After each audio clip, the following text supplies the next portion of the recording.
Hello friends, இந்த வீடியோவில் என்ன பார்க்க போகிறோம் அப்படின்னா, மணமகள் எவ்வாத்தூரில் என்ன போட போகிறாங்க பார்க்க போகிறோம். மணமகள் எவ்வாத்தூரில் இன்றைக்கி பார்த்திங்கன்னா, அந்த பாட்டி அவசரமாக நர்மதாவுக்கு கால் பண்ணி பேசுகிறாங்க. பத்திரை கொடுக்க தாத்தா பெங்களூரில் உங்கள் வீட்டுக்கு வந்துக்கிட்டு இருக்காரு அப்படி சொல்கிறாங்க. இதை கேட்டு நர்மதா திகைச்சு போகிறாங்க. அதே சமயம் இங்கே காட்டுறாங்க. திடீர்னு பார்த்திங்கன்னா, கதிர் நர்மதா கழுத்தில் தாலி கட்டிடுறாரு. இது கனவா நினைவா அப்படி தெரியல. நீங்கள் இவன் மேலே பாசம் வச்சுருக்கியா அப்படின்னு கேட்டிங்கல்லாமா? எந்த அளவு பாசம் வச்சுருக்கீங்க, அது இப்போவாது புரிஞ்சுக்கிங்களா? இவன் என் காதலி இல்லை, மனைவி அப்படின்னு சொல்லிட்டு கழுத்தில் டக்குன்னு தாலி கட்டுறாரு. இதை பார்த்துட்டு அவங்க அம்மா திகைச்சு போகிறாங்க.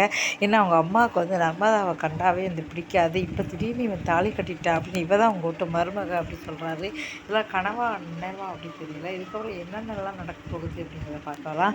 அதே சமயம் அவள் அண்ணன் யார் கழுத்தில் தாலி கட்ட போகிறாரு அப்படிங்க பார்க்கலாம். அத்தை பொண்ணு கழுத்தில் தாலி கட்ட போகிறாரா, இல்லை வர்ஷா கழுத்தில் தாலி கட்ட போகிறாரா, யார் கழுத்தில் தாலி கட்ட போகிறாரு அப்படிங்கிறத பார்க்கலாம். அவள் அப்பா ரொம்ப நல்ல பையன் நினச்சிக்கிட்டு இருக்காரு. ஆனால் இப்படி பார்த்தீங்கன்னா தப்பான இது பண்ணுறான்னு தெரிஞ்சால் கண்டிப்பாக திட்டுவார். இதில் என்ன நடக்குதுன்றதை பார்க்கலாம்.